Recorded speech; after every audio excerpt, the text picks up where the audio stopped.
Welcome to the podcast. I am Shane Barker, your host of Shane Barker's Marketing Madness podcast. In this episode, we'll be talking about all things books. My guest, David Meerman Scott, is an internationally acclaimed marketing strategist. He's also the founder and partner in Signature Tones, a sonic branding studio. He serves on the advisory board of a number of companies like Mynd, Expertfile, RISEcx, Harmony, GutCheck, and a number of nonprofits like the Grateful Dead Archive, the University of Santa Cruz, and HeadCount. Listen as he talks how he conceives, names, and writes books. He's also going to give you a little sneak peek into his speaking career. David also shares an interesting story about one of my favorite artists, Bob Marley.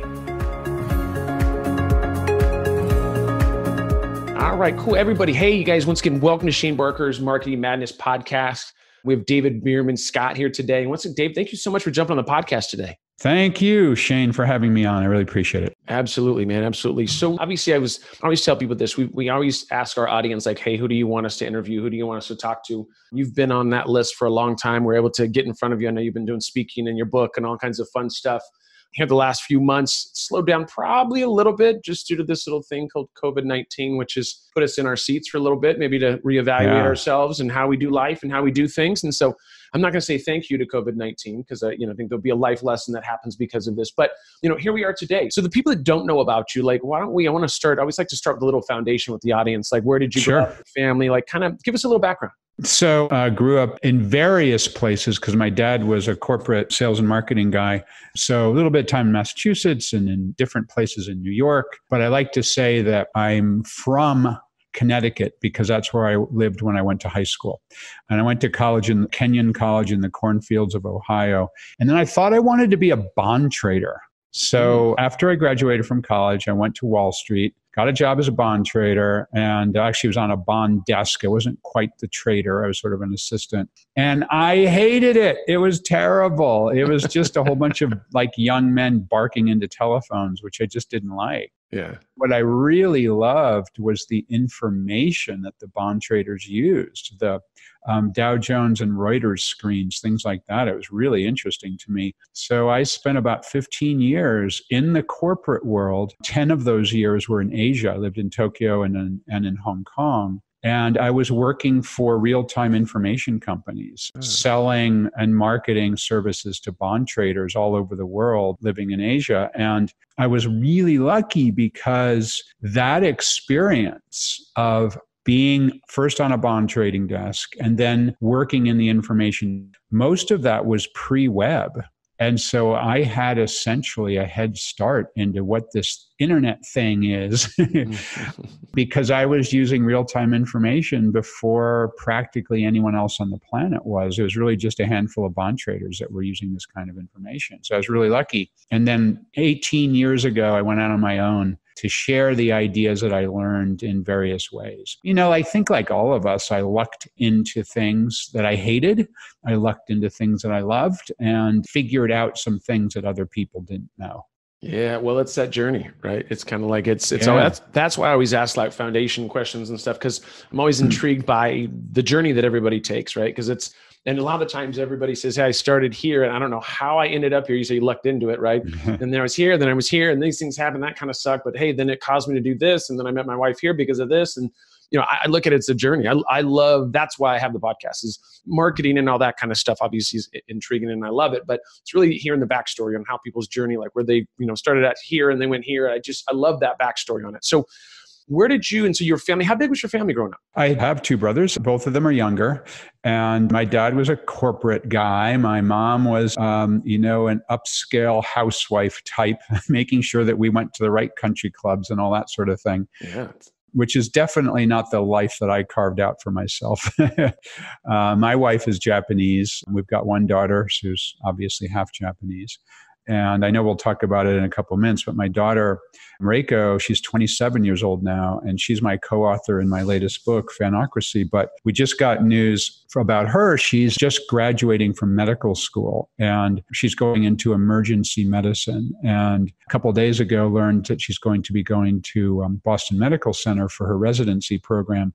And all the medical schools in Massachusetts where we live, including Boston University School of Medicine, where Reiko currently goes, are pushing the graduation dates up by a couple of months. And then the governor is granting them their medical license early by a couple of months. So as we're recording this, in just a couple of weeks, my daughter will be literally on the front lines of COVID-19 for all of New England at Boston's largest emergency facility in all of New England. And she's going to be an emergency room doctor. So it's kind of thrown me for a bit of a loop because I feel like I'm sending her off to war. It's like she went from my daughter, the college student, to my daughter, the medical school student, to, oh my God, this is real. She's going to be an emergency room doctor at Boston Medical Center dealing with COVID-19 in just a couple of weeks. I mean, it's crazy. So my wife's a nurse. And so, wow. Yeah. And so I'm dealing with that right now I drop my wife off to work every day, not because we don't have two cars, but I just like to spend that time with her and I drop her off at work. And every time I drop her off, it's just like, I think, man, my mom was a nurse, my aunt was a nurse, and we have a long line of the medical field. And, for me, it's like, man, she's in a part of the hospital that's, works with preemie babies, healthy preemie babies. So not quite as much as the front line, but a hospital is the front line, right? There's obviously different levels to that. Of course it is. But I could imagine you're like, hey, Reiko, God, so proud. Wait a second. Wait, where are you going now? Right. I know it happens so quickly. It's like, yeah, she's my co-author on this book, and yeah, she's my daughter, and she's just about to graduate. And like all of a sudden it's like, because she didn't know where she was going to do a residency. You apply, but you don't know till a certain point. And all of a sudden it's bang. Not only are you doing emergency room, bang, you're graduating early, bang, you got to be at the hospital in 3 weeks. It's like, wow, that's crazy. It is crazy. It's crazy how, I guess, not to, we don't want to turn this into a COVID-19 podcast, but it is crazy the amount of changes that have happened. Like as an example, like we're recording this today, and by the time this comes out, let's say it's a week or 2 weeks max, there could be 50 other things that have happened since then. So the things we talk about now, it's incredible the pace that things are happening. Whether it's just life, just all these different things that happen every morning. You kind of wake up and kind of like, I kind of walk around, I read a little bit of the news. I'm trying to take in just a little bit at a time. I don't need it all at once. You don't want to OD from it. No. You definitely don't. Especially because if you OD and you survive, then you end up in the emergency room, which you don't want to go there right now, right? So, that's all joking aside. But I think it's just a challenge. It's just an interesting time. It really feels to me, I feel like you watch a movie. We've seen movies about this, right? You're like, oh, that's crazy. And you go out and you have popcorn all over your face when you're leaving the movie theater, like, oh, that would be nuts. And then all of a sudden, I'm not eating popcorn right now. Like we're in it, we're in the middle of this thing. I don't know what you're feeling, Shane, but what I've been going through here is that when we're not able to meet people in person, I speak at about 40 live events a year all over the world. I've spoken in 40 countries, all 7 continents. I love the speaking circuit. I really dig it. And I haven't been on an airplane now in more than a month. And it looks as though, I don't have, everything's been canceled or postponed all the way through June. And so what's interesting to me that I've noticed, and I wonder too, is that just before this whole thing broke, I felt like the online world was getting more and more and more polarizing. And it was getting more and more like in your face and just trying to sell stuff. And in the political world, it's polarized online, and the social networks themselves all optimized around profit. But what I've felt in the last couple of weeks, and I see this increasing, is that I think so many people are now adopting a kinder and gentler approach to life. It's like when we can't meet people in person, we get kinder and gentler in the online world. So I'm really optimistic that we'll come out the other side of this with a new way of doing our online business, a new way of doing online marketing, which is way more personal, way more kinder and gentler, to repeat myself, than it has been over the last couple of years, because I feel like people have been abusing the channel recently. So that's pretty exciting. I think that this, although it's a terrible situation and it's upending everybody, that I see positive outcomes to it. I do too. I'm a very optimistic person myself. And I have to tell you, I do feel like, and we talked about this a little bit when we started the podcast, is like everybody's kind of been put on timeout. Like Mother Nature says, listen, you guys, like your mom said, listen, you guys, you know what? You guys go work this out. You guys go in your room, you and your brother go figure this out. And I feel like we've been put on a little bit of a timeout, maybe for everything, right? And it is very interesting because I think everything happens for a reason. And I'm a firm believer in that. I know that's difficult if you're going to change. How do you look at that when there's potentially hundreds of thousands of people that can potentially die from this, right? And I'm not saying that's great. I'm not saying that I would love for a family member or anybody I know to be a part of that. But I do have to look at the other side of it of like, I do believe everything happens for a reason, right? And it's very difficult when we're in the middle of it to explain that or to try to figure that out. But I do know that good things are going to happen because of this. I do know that, I mean, I've seen that. Let me give you an example, and you've already kind of touched on it, is I've had more people reach out to me in the last 2 weeks and just ask me how I'm doing. Just randomly. People that I haven't talked to in years. Hey, Shane, just want to see how you're doing. Haven't talked to these people in 5 years, 10 years, 15 years. And I'm like, wow. And not a like, hey, let's see if we can do some business together. Hey, let's see, hey, can I borrow some money? Or hey, can I, like literally, hey, I just want to see how you're doing. Like going back to the basics of not this, like when you see somebody, oh, hey, how you doing? Oh, doing good. Hey, nice. Okay, see you there, John. See you about, then you walk off. Right. It's like literally like I'm asking, what is your well-being? What is your current situation? Yeah. And I think that's change. That's a huge change. And I've talked about this on other podcasts this week because I obviously have mine and I have other ones I've been on. Outside we have a park across the street. I've seen more people out there with their families during quarantine. This is when you're supposed to be inside. Right now they're 6 feet away and they're doing their thing. But the thing is, it's like, it's just crazy. It's already starting to change things, I think, in a good way, right? Even though we're at the beginning stages of this. And once again, when this comes out in 1 week, 2 weeks, New York could be shut down. There's a lot of things that could happen, right? But and I know it freaks people out, and I'm a little freaked out myself. Not over the top. I'm once again, keep a level head about it. I know that once again, this is the way that it is. This is our journey. Then this is our journey, and I'm okay with that. You just try to mitigate as well as you can as you're going through it. But I think there's going to be some amazing things that will happen. I think on the family side of things, I think on the world side of things, and the way that people, like you touch on, the way that people are doing marketing. It's less this, even now, I see it. And now I think people are going, hey man, like, why are you trying to promote yourself during this time? Like, it just looks ugly. It's like, you're missing the point. Like the thing that happened, I'll give you an example, is I had two of my biggest clients that canceled, like this was like a week ago. And they came in and said, hey, we're like scared to death. And I told my team, hey, we're going to do a call with them. Like, yeah, what are we going to do to get them back on? And I said, that's not going to be my goal, is to bring them back on. And they're like, well, what do you mean? This and working cap, all that. And I said, no, I'm not. This is the thing. I'm going to ask them how they're doing. And we're going to figure that out. Right. And so that's what I did. And I think I know both of them, they were like, we thought this was going to be like a rah, hey, you have to come back on board. Like your contract says this. And I said, no, it's not, because we need to be more humanistic. Right. Yeah, I can tell you what the contract, know what the contract says, and that you have to cancel in 60 days or whatever that is. But I'm not looking at that, because you're not canceling because we didn't do good work. You're canceling because either you're scared or because something's happened to you on your side. Right. Correct. And that's understandable. Yeah. And so totally agree with you. I just feel like the humanistic side, the being more human of like, this is the first time in history, and probably not going to be the last, but maybe the last time we see it, I don't know, where we all have a common enemy. Right? We all have a common goal of getting rid of COVID-19. Yeah. And it's global. That's what's really interesting. It's global. It's all over the world. And, without naming names, people in our political world have been finding enemies over the last 3 or 4 or 5 years. And now it's a common enemy that it's not us versus them, it's us versus it. Which is a very different way of thinking of the world. Yeah, I love it. I just love it in the sense that I really hope that, once again, people will it'll bring people together. That's what I'm excited about. It doesn't matter if you have brown skin, yellow skin, green skin, purple skin. It's like, the idea is like, we need to figure this out. So if you can put your ego or whatever aside, and we need to talk about resources, we need to figure out what we need to do. We need to do whatever that is.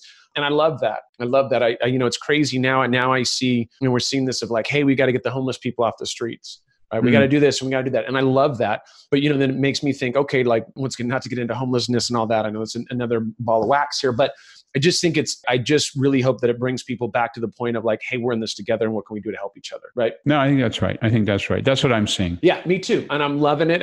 Unfortunately, it's going to get worse before it gets better in regards to the situation.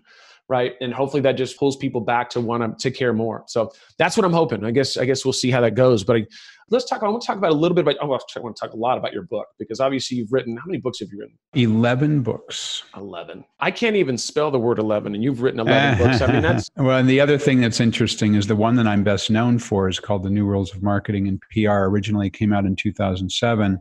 And the 7th edition of that book comes out in May of 2020. So, around the time that this will release is when that new edition comes out. And that's been a remarkable run. That book sold 400,000 copies in English. It's in 29 other languages.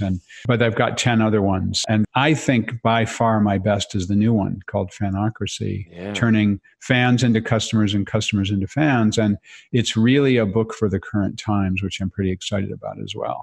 Absolutely. So I'm going to touch on the fact you've written 11 books and the fact that you have it in, I don't know how many different languages. 29 different languages, soon to be 30. I know, it's crazy.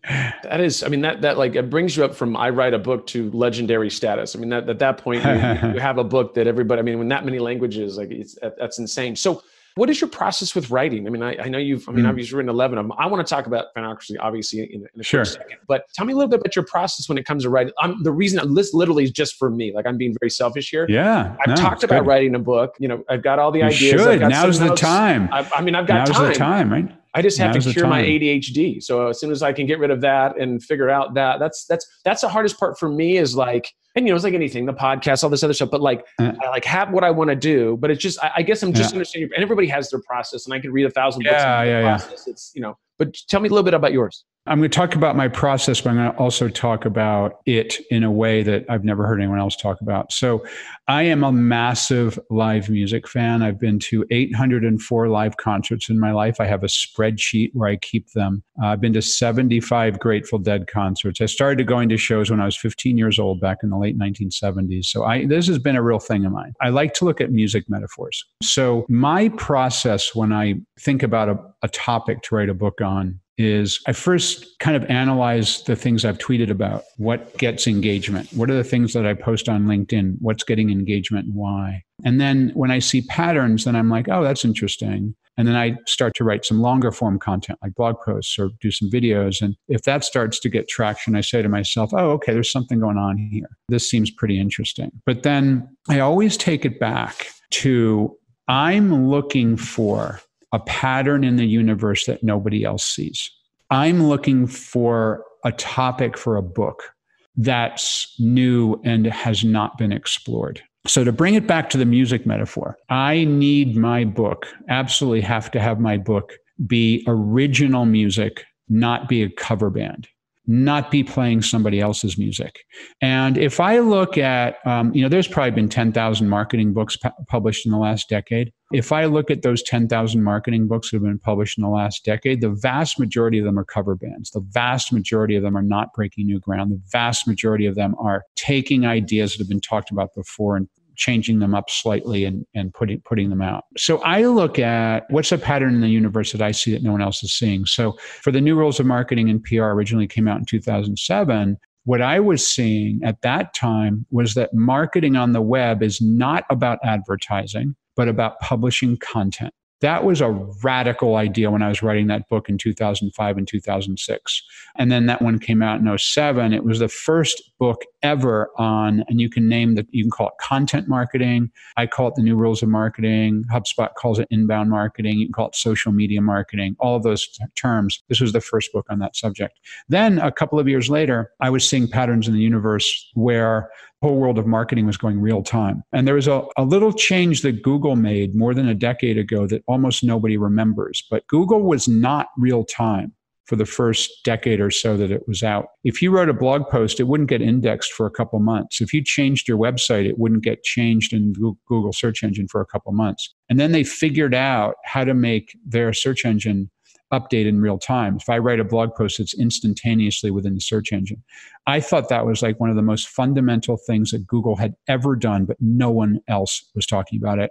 And at the same time, Twitter came out, becoming a real-time tool. So I wrote a book called Real-Time Marketing in PR because I was seeing a pattern in the universe that no one else was seeing. I wrote a book called Marketing Lessons from the Grateful Dead with Brian Halligan, the CEO of HubSpot, because the pattern in the universe we saw that was that the Grateful Dead was essentially an original social network before Mark Zuckerberg was even born because of some of the ways that they treated their customers as part of a network, which was really, really interesting. And then with this newest book, Fanocracy, the pattern in the universe that I was seeing is that any organization can develop fans in the same way that the Grateful Dead has developed fans, which I'm a huge fan of, or my daughter Reiko, my co-author in Fanocracy, is a massive Harry Potter fan. So in the same way that Harry Potter has developed fans, any organization can develop fans. So when I think about my writing, I know this is a long answer to a simple question, but when I think about my process for writing a book, it absolutely 100% starts with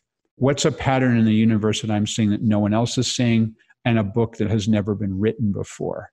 And that's the first step. And that's a hard step. And what's even harder is naming a freaking book. It took me 6 months to come up with the name Fanocracy. Because every time I name a book, I want to own it in the search engine. I want to own it in the Amazon search. And I want it to be a term or a phrase or a word that everybody can instantly understand and that people might want to talk about, like New Rules of Marketing in PR, Real-Time Marketing in PR, Marketing Lessons from the Grateful Dead, Fanocracy. I did something called newsjacking, which is now so popular it's in the Oxford English Dictionary. So all of those words and phrases were things that I could own in the search engines, that I could own in people's minds. That's all the hard part. The easy part is I don't ever think of a book as 75,000 words. I think of it as 150, 500 word blog posts. Nice. And that makes it palatable. It makes it easy. See, if I look at it that way, I'm like, well, I just have to write 600 of them. Right. If you think about the average business book, maybe 75,000 words, and the average blog post is 500 words. If you write one blog post a day for 75 days, you've written a book. And then you just have to rearrange it and put it in order and figure out what chapters are and edit and all that sort of stuff. But all right. That makes it more palatable for me. So 500 words I can do. When we go 75,000, I just start drooling. That's what people freak. Yeah, that's what happens. People freak out about writing a book. Oh my gosh. But no, you just take it in chunks. So maybe, 15 chapters.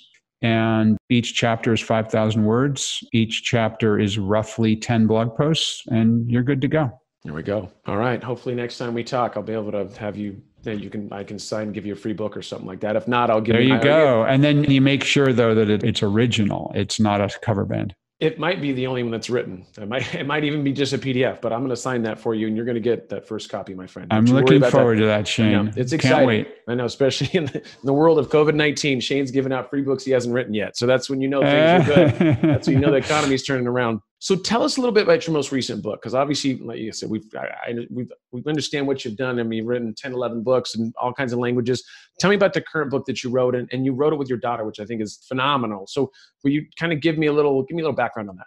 Sure. So Reiko and I, about 5 years ago, were just commenting to one another about how we're just massive fans of the things we love. And I mentioned it already, but Grateful Dead, live music for me.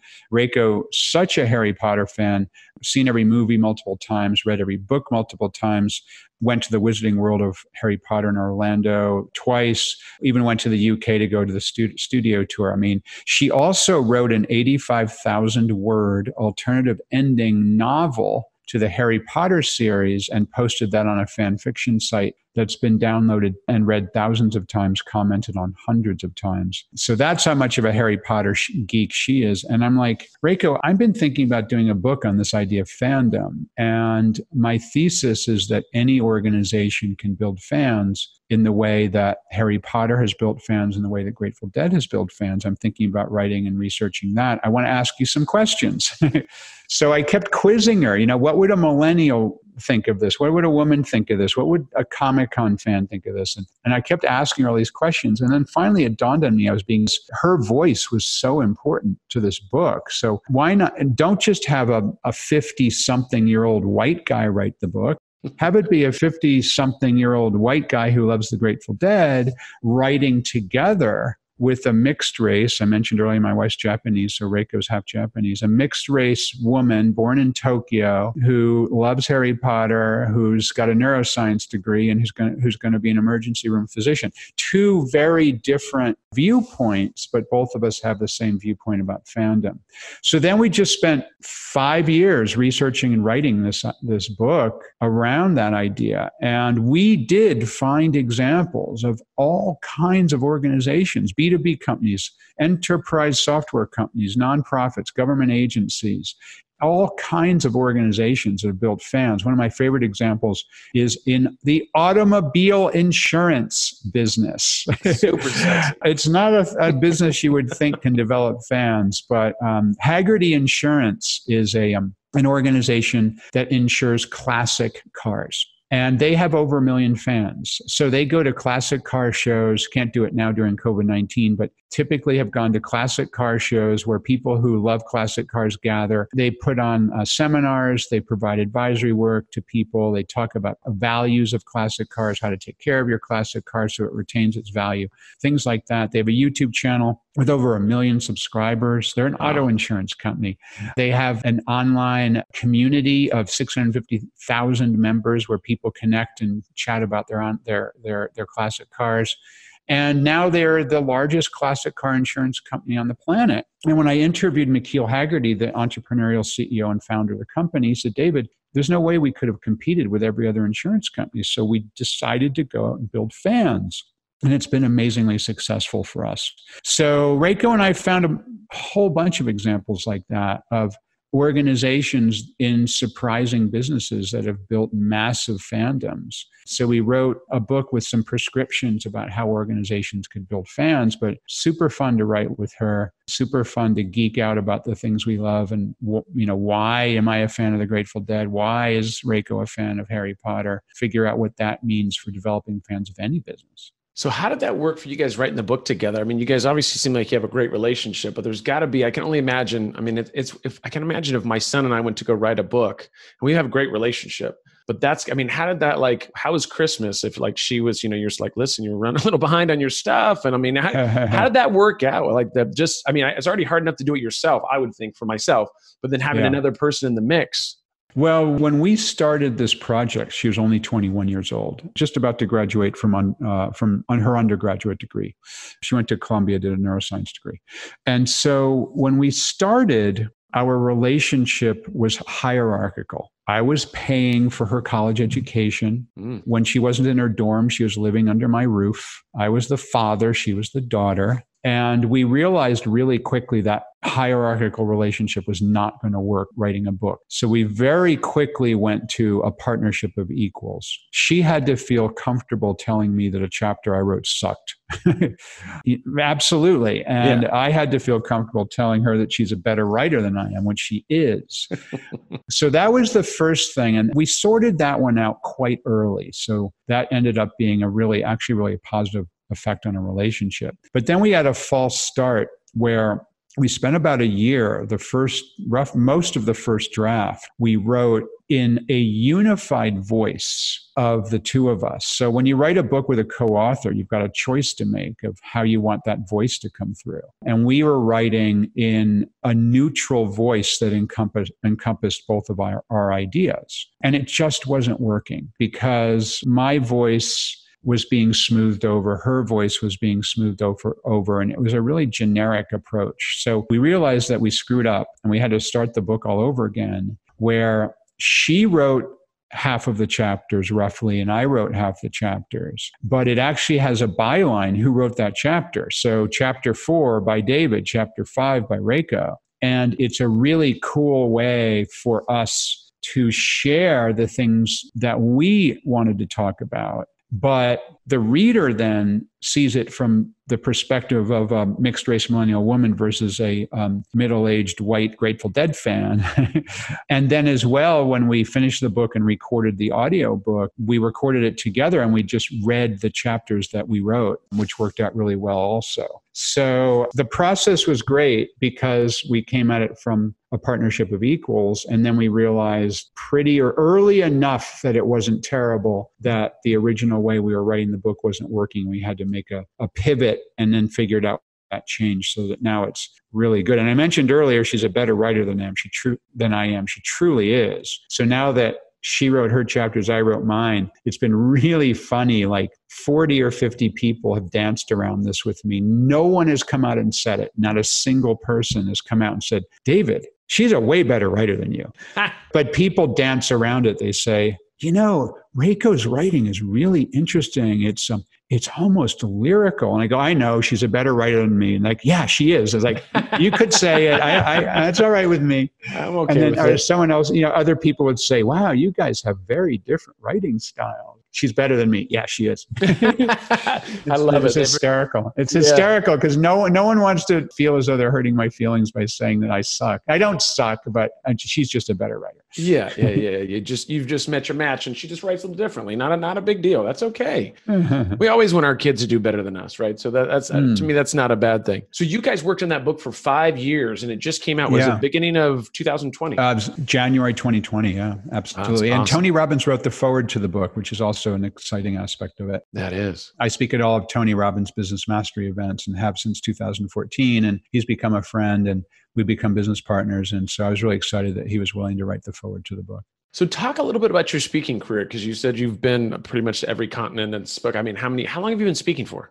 Pretty much full time since 2007. And before that, I did do paid speeches, but it wasn't the majority of my revenue. Yeah, I'm telling you, my paid speaking events that I do are it's a very small percentage of my revenue. And this was the year where I was like, hey, I really want to kind of go through, I want to do this, whatever, 20 times a month. And we were doing this, that, and the other. And then all of a sudden, glad that we didn't pull that plan. I have a lot of friends right now that it's like let's sell the rest of the business and only do speaking. You don't want to do that. Awesome. You don't want to do that in 2020. No, it isn't. I have, and I know that you're Brian Fanzo and some of those guys. I know Brian really well. And when I talked to him, this was at the beginning of this whole COVID thing. And he was like, man, because I just last 48 hours, I had 5 paid gigs that pulled down on me, I had dinner with Brian at Social Media Marketing World first 2 or 3 days of March. I forget exactly when it was. And we were having that discussion, and Jay Baer was in the room, and a couple other people in the room. We had having dinner, and we were like, wow, we're just on the cusp of this where we're starting to get these cancellations. And, there are different levels of what people thought was going to happen. And one person said, I don't think I'm going to have any paid speaking gigs in 2020. And I'm like, nah, we're going to be over this quickly. And now I don't know. Who knows? Who knows what's going to happen? Yeah. Fortunately, I'll be fine, even if I don't have any paid speaking gigs this year. But I just love it so much that I want to get back on the road. I love meeting people. I love being on a stage. I love the travel. I love going interesting places. I love talking to entrepreneurs about their business. So I certainly hope it ends quickly. But if it doesn't, I can figure out ways to survive. Yeah, that's the thing. And I think that's another thing to think about from the entrepreneurial perspective. I was thinking about this recently. A lot of, you see this with what's happening in people's businesses. I mean, most people, unfortunately, most businesses are, they're month to month when it comes to cash flow and stuff like that. And I think this is going to help business owners reevaluate how they do things. I mean, I'll tell you, I'm a great example of that. We, all of a sudden my 2 biggest clients quit, and we were, have a call with them and this, that, and the other. And then I started looking at my expenses and start cutting back on stuff that I've had, access to software and just stuff to running a little bit of a more of a lean machine. Not that, I'm not going to make it next month, but just saying like, what do we need to do? And I'm like, man, I should have done that 6 months ago. There's just other projects we look at. And now I'm really looking at, ROI in a different perspective. Because before it was like, hey, we're doing this, we're doing that. We got these projects going. It's not bringing a lot of money right now. It's fine. Let's just move forward on it. And now I'm looking at this thing going, okay, like maybe there's some things we got to kind of put on the shelf for a little bit. Like it really is helped my perspective and what I want to focus on, because I'm very great at doing a lot of things at the same time. Well, I think that I'm great at doing that. Other people might disagree with that, but it's like this thing of like, now I'm really leaning down and saying, hey, what do we need to work on today? And I think that mindset, because I'm great at telling other people that. and helping them with that, but not doing it myself. And so it's interesting. I think it's already kind of like I said, my mindset's already changed just from the last few weeks. No, I think that's right. I mean, in my case, I've always had a lot of paid speaking gigs coming in and lots of revenue coming in. So I haven't really paid that much attention on the expense side. And so many things sort of creep into the expenses. I look at my you just normally just pay the American Express bill, but there's so many recurring charges on the American Express bill for like this online subscription and that website thingamajig. And, why do I own 50 domains? And what's up with that? I know GoDaddy hits my credit card every single month for something or other. And I'm thinking to myself, maybe now's the time to think about the expense side of the equation when there's no money coming in on the income side of the equation. That's what it did for me. Before, once again, same thing as you. It's like they come in, you pay it. It's not a big deal. I'm not going to go, look up a $15, $20 charge here. Boy, I sure did some research last week. Boy, I was like $15 here, $20 here. Hey, anybody using this? Hey, we're using this. And it's a crazy, and once again, I think scaling back, that's why a lot of softwares are like, wait a second, everybody's leaving. Like, well, I didn't even know I wasn't using your software anyways. But it is, I just think that leaner approach, I think will help, will help people in this time of need. I do have a funny story about GoDaddy though. So I used to own, there was a point where I owned, and I went to domain name counseling. So now I'm better and I've gone through rehab and everything like that. So I'm better now. I'm a better person. Yeah. I'm approaching the need for that, although not quite there yet. I used to own 500 domain names. Oh my God. And the funny part was, not funny. Were you speculating or did you just find them and think they're cool and decide to buy them? The answer is yes to both. So I would buy domain names because I thought they were cool names, right? And so I was like, and probably I'd read a blog article in 2003 or something that said, one day these will be worth something, and it really resonated with me. And I thought, well, I'm gonna hoard them. I'm just gonna buy all the domain names that GoDaddy has, and then one day somebody will come to me and say, I want to buy that domain name. And I'm like, well, it usually is $10, but I'm going to charge 10 grand. And they're going to say, how about if I give you 100,000, Shane? Because, we really want that domain name. And I'd retire. And obviously I would, go do my thing on the island that I just bought. Yeah. Most of that stuff didn't happen now that I think about it. But, there was a point where my wife came to me. She was the one that said, hey, like, she's not in my business. And what I mean by that is she doesn't like check my expenses and stuff. And she's like, hey, I know that you're talking to the team about, building out these domains, and like, how many do you have? And I was like, I don't know. I think I got like maybe 100 or something. Maybe I'm not really sure. She goes, we'll look at it. I said, okay. So I look at it. I'm 500 deep, right? I'm like, oh, Jesus. Nice. So I'm like, and she goes, so how many? I said, well, give or take, I don't know, maybe close to 500. And she's like, I'm sorry, what? 500 in total? And she goes, oh, okay. And so how many of those are you going to develop this year? And I said, 3. Probably, 300 maybe. I mean, we're going to be very aggressive this year. We want to come up with a domain name, or we want to come up with a website a day is our goal. And she goes, that's not funny. And she's like, so you're paying $10 times 500. So you're paying $5,000 a year for your domain names. And you probably will develop. Yeah. The answer is really 3. And that could even be a push. And I go, yeah. She goes, do you think it's time to get rid of them? And I'm like, yeah, but you know what's going to happen when I get rid of them? Somebody else is going to buy it. And she goes, yeah, I know. It's going to be okay. You'll be able to survive.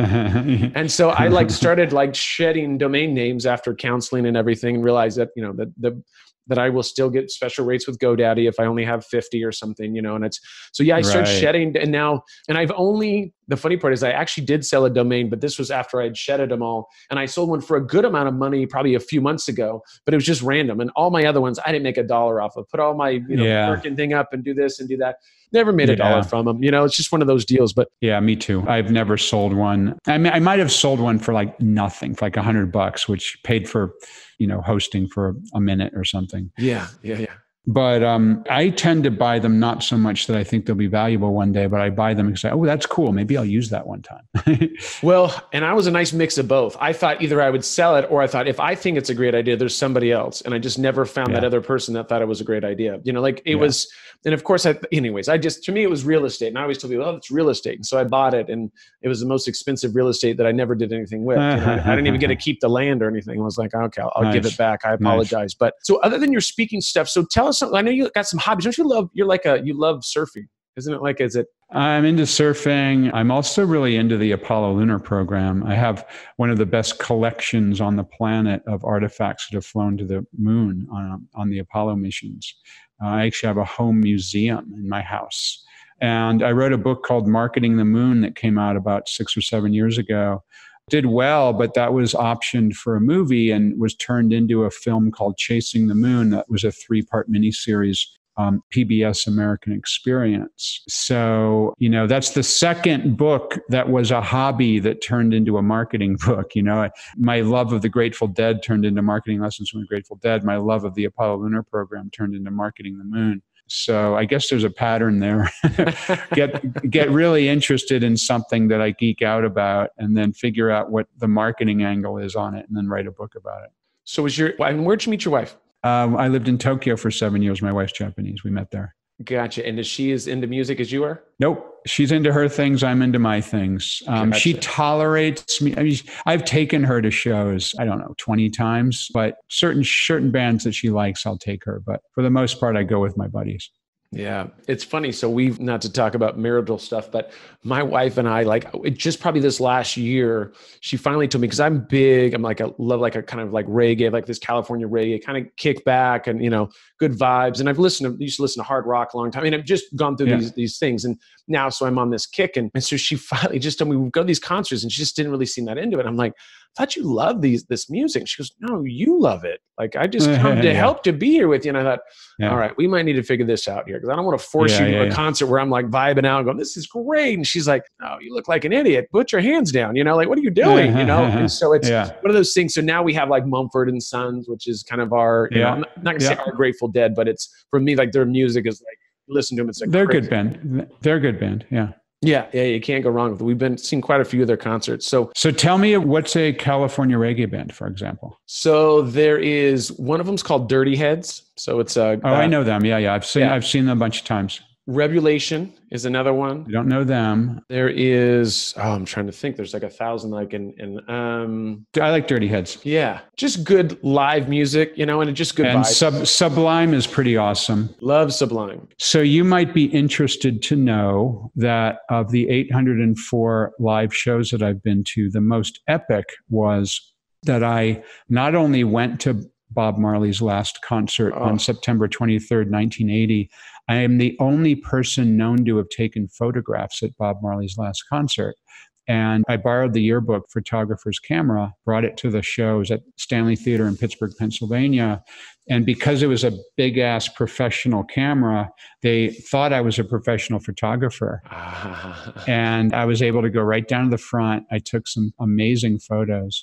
And those photos are now historic photos, the only known visual record of Bob Marley's last concert.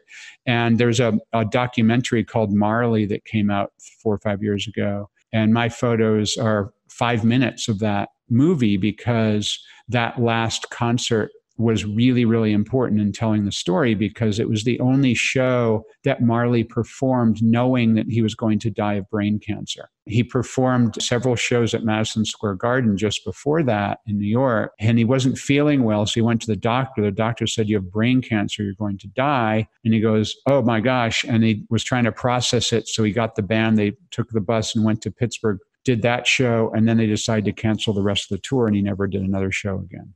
Wow, that's incredible. So that's kind of epic. Kind of like you ran past epic, like you kind of flipped epic off and went past it. I mean, that's incredible. Yeah, I'm gonna have to. So it's a documentary called Marley, huh? It's a documentary called Marley. And if you go to my blog and just type in Bob Marley, so go to davidmeermanscott.com, find my blog, type in Bob Marley. I wrote up the story about how that all went down, put it on there, and the photos are up there as well. Okay, I'm going to check that out. I'm a huge Bob Marley fan. Obviously just his music. I love that. Like I said, for me, when I'm growing up, I listen to a lot of different types of music, but just it's that kind of that vibe of kick back and kind of one love and hanging out, and let's kind of, Yeah, it's great. We're going to feel more of that now. I love it too. Yeah. I love it. I think so too. I think that whole be nice to everyone, be kind. I think that's coming back. I'm excited about that. Because I'm already kind of putting that out there in the universe. And I guess hopefully everybody will start picking it up. So now this is going to be interesting for you, because you're having a very eclectic background. So if there was 3 people that you could have dinner with, that's dead or alive, who would you have dinner with, and who would be at your table? I'm really intrigued to hear what your answers are, especially with your background in music and marketing and that kind of thing. At the same time? So so it's a foursome? Yeah, it's a foursome. I mean, bring a friend. Yeah, I mean, it's going to be, everybody's going to be there at the table. So it's, Oh, so it's dead or alive. That's interesting. Yeah, we had to go dead because there's some people out there that like, one of these guys told me, he's like, I want Jesus. And I was like, that's awesome. I mean, all right. No, I got it. So it's going to be Jerry Garcia. I guess that's obvious. Yeah, Jerry. Barack Obama. There we go. And I'm going to throw you for a loop here. Miley Cyrus. No, So I'm a Miley Cyrus fan. Another epic show.